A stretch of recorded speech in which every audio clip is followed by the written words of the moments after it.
George, and thank you, Danny, and everybody else here for having me. Like he said, my name is Nick, and I was a cop in Morris County for 6 years. October of last year, October 7th to be exact, I lost my job. I agreed to never work in public employment again, and I was criminally charged by the prosecutor's office for conspiracy to possess CDS. So now it's like, how did I get there?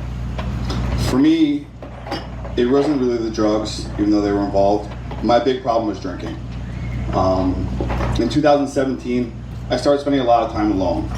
My wife was a nurse, she was working down in Philadelphia, and we were living down in Flemington. I was working up in Morris County, and she was working nights. So when she was on her shifts or rotations, she would spend her nights down there, just to make the commute easier and everything for her. So I started spending a lot of time alone. I was home alone, I was coming home to nobody, and I was falling asleep alone. And I was bored. I wanted something to do. So what do cops do when they go out? They drink. And my other friends weren't really down for going out to drink on a Tuesday or Wednesday night. So who did I start drinking with? I started drinking with the cops who had a similar schedule to me. Yeah. Who had similar schedules, and we would go out. And then she would come home, she'd be home, and I would stop drinking. And then the same thing kind of started happening again. And with this drinking came a lot of bad decisions. For me, I was using painkillers. And I never became physically dependent on anything. I wasn't physically dependent on alcohol.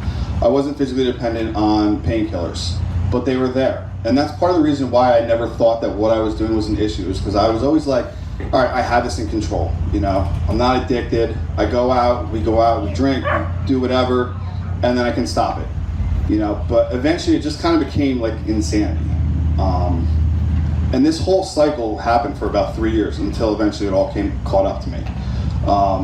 You know, I would go out, we'd drink, we'd do whatever, and then something would happen. My wife would kind of get tired of all the antics, and she'd sit me down, we'd have a conversation, and she would ask me to stop, and I would. And when she's talking me, asking me to stop, and I'm saying, yes, you know, I will, she's also asking me to go get help. You know, nobody knows you like your spouse. And I pretty much told her to get lost.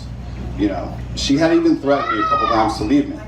And I said, leave me. I said, there's absolutely no way I'm gonna go and talk to somebody about how I feel. That's absolutely not happening.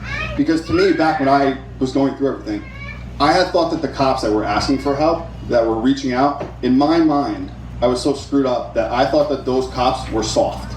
That you couldn't get through anything that you're going through on your own. I thought you were soft. And I didn't want to be a soft cop. So I let everything continue. You know, the best example, the best way I can explain everything is my relationship when I was going through everything with alcohol and drugs is like a bad ex-girlfriend. You know they're toxic, but every single time they come around, you just let them back in. And then that whole cycle just continues over and over again. So while I'm going through everything, at the end of 2019, early 2020, I started having a couple off-duty incidents where flat out drinking was involved and I absolutely should have been locked up. And I got away with them. You know, I'd probably gotten away with a lot more than I should have when I was a cop and drinking. But eventually I kind of started realizing my last incident, I was like, all right, what is going on is not okay. You know, I started realizing that there's definitely an issue here. And in the back of my mind, even when I was going through everything years prior, I always knew that what I was doing always had the potential to catch up to me. But because I would have an incident with off-duty with cops and I would get away with it, it just kind of fueled me to continue and keep going because I was getting away with it. But like I said, in the back of my mind, I always knew there's a chance this could catch up to you. So the last incident that I had in January of last year was pretty bad. And my department found out about it, and IA kind of opens up. Eventually I ended up getting suspended for 5 days. But after the incident, I kind of started thinking, all right, maybe I should start looking into getting some help. And after the incident, the head of my PVA reached out to me and he said, do you need some help? And I'm like, well, what is there? And he was like, we can send you down to Florida, 30 days, go ahead, go and get an inpatient treatment, come back, you'll be good, don't worry about your job, everything will be okay. So I'm like, Florida, 30 days, inpatient, that's a lot.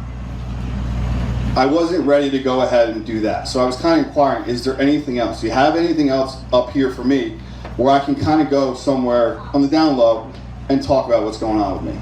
Because I knew that the one thing I didn't want to do is go into a public treatment.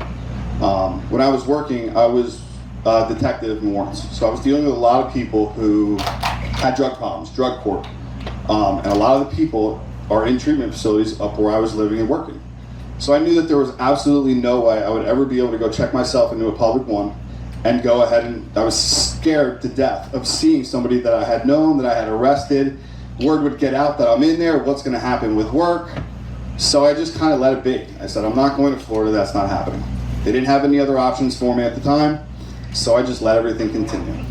And then July last year happens.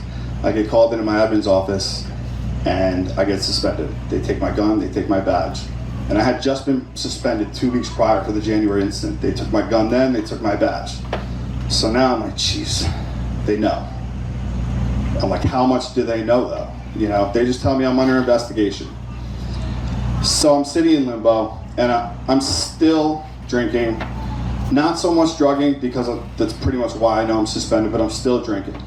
The anxiety starts getting to me and the drinking just keeps going on and on. So finally I'm like, all right, I need to do something for myself. I kind of realized, and I kind of started coming to terms that my job was gone.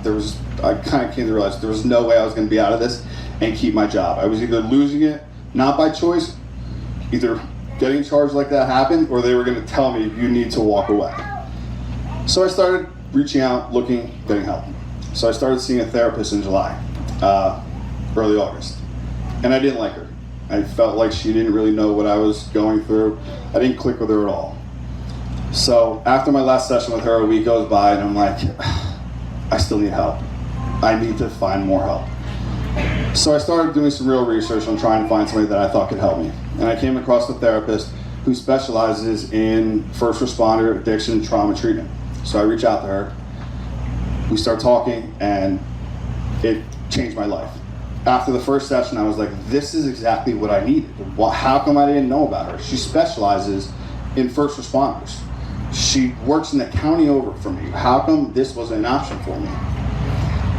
So I still see her today, and she starts kind of turning me on to a bunch of different resources that were out there that I had no idea about. Files and Badges.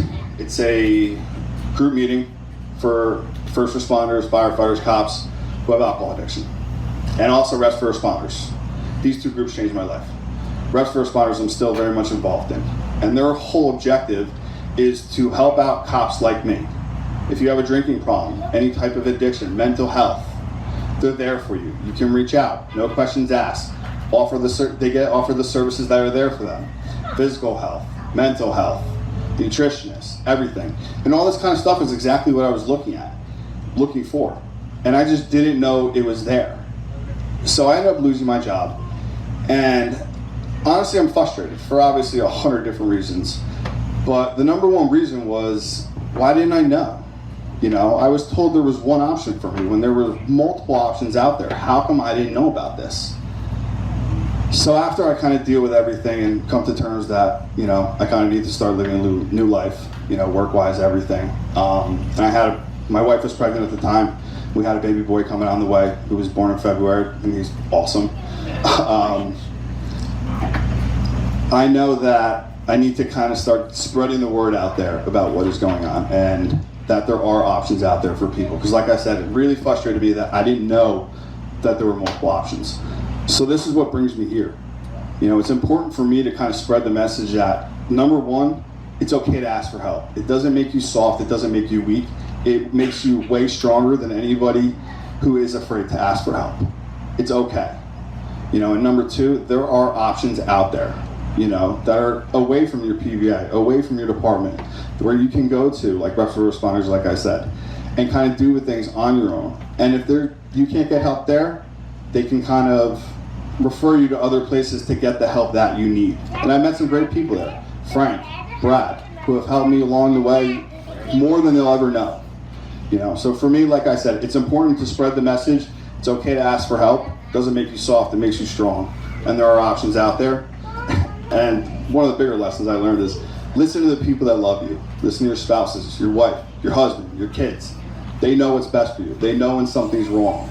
You know, you may feel attacked at the time, but listen, you know, they're only there because they love you and they want you to get better. So Thank you, everybody, for having me. Enjoy the rest of the night.